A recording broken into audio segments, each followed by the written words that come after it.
श्री स्वामी समर्थ. जय जय स्वामी समर्थ. मित्रांनो, तुम्ही कधी अचानक संकटातून बाहेर पडलात का? कधी मनात प्रश्न असताना उत्तर आपोआप मिळालं आहे का?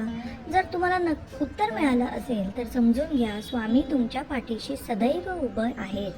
आजच्या या व्हिडिओमध्ये आपण जाणून घेणार आहोत स्वामी समर्थांचा प्रकट दिन 28 फेब्रुवारी ते 20 मार्चचे विशेष महत्त्व आणि 21 दिवसांची अशी प्रभावी सेवा ज्यामुळे हजारो भक्तांच्या जीवनामध्ये चमत्कार घडले आहेत. हा व्हिडिओ शेवटपर्यंत नक्की बघा, कारण शेवटी मी एक खूप महत्त्वाचा नियम सांगणार आहे, त्यामुळे हा व्हिडिओ शेवटपर्यंत नक्की बघा. सगळ्यात आधी आपण जाणून घेऊया स्वामी समर्थ प्रकट कसे झाले.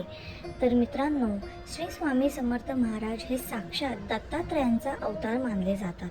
त्यांनी कधीच स्वतःचा जन्म, जात, गाव सांगितले नाही, कारण ते नेहमी म्हणतात, मी देह नाही, मी चैतन्य आहे. अक्कलकोट येथे एक तेजस्वी, गूढ आणि विलक्षण सिद्ध पुरुष प्रकट झाले. फाटके वस्त्र पण मुखावर अद्भुत तेज. लोकांना वाटायचं हे साधे फकीर आहेत, पण जेव्हा त्यांनी लोकांचे आजार बरे केले, भविष्य सांगितले आणि अशक्य गोष्टी शक्य करून दाखवल्या, तेव्हा लोकांना समजलं हे संत नाहीत, हे साक्षात परमेश्वर आहेत. ही लोकांना प्रचिती आलेली आहे. आता आपण बघूया स्वामींची प्रचिती कशी येते. तर मित्रांनो, स्वामींची प्रचिती म्हणजे फक्त एक चमत्कार पाहणे नाही, तर अचानक आलेली मदत, संकटात मिळालेली दिशा आणि स्वप्नात दिसलेले दर्शन, एखाद्या अनोळखी व्यक्तीचा सल्ला, मनाला मिळालेली शांतता, हे सगळे म्हणजे स्वामींची प्रचिती आहे. कुठल्या ना कुठल्या रूपात आपल्या सगळ्यांपर्यंत ही मिळते.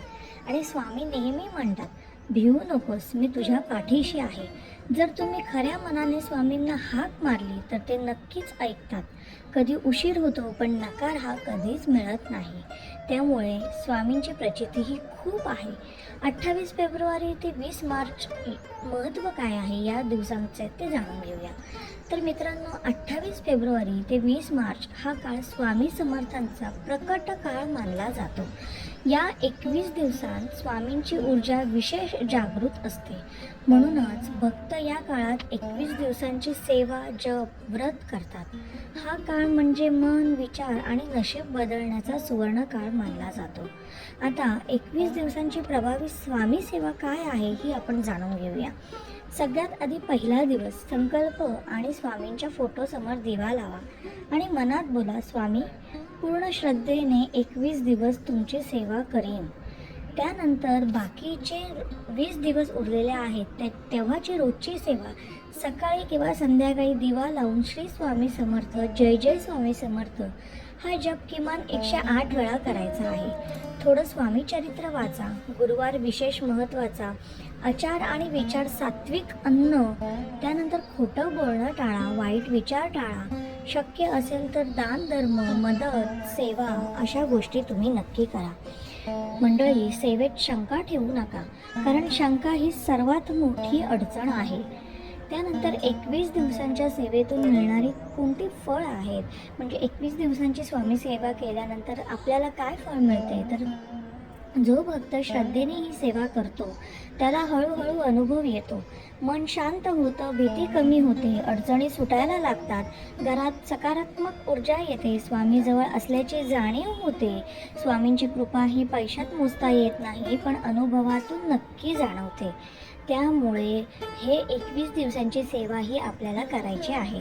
मित्रांनो, स्वामी समर्थ हे फक्त देव नाहीत, ते आईसारखे, मायेचे, वडिलांसारखे रक्षण करणारे आणि गुरुसारखे मार्गदर्शक आहेत. जर तुम्ही अडचणीत असाल तर या 21 दिवसांची सेवा नक्की करा.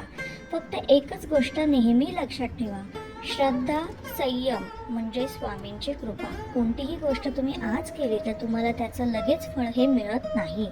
त्यामुळे संयम ठेवणं गरजेचं आहे. श्री स्वामी समर्थ. जय जय स्वामी समर्थ. हा व्हिडिओ तुम्हाला आवडला असेल तर लाईक करा, चॅनलला सबस्क्राईब करा आणि कमेंटमध्ये जय जय स्वामी समर्थ नक्की लिहा. धन्यवाद.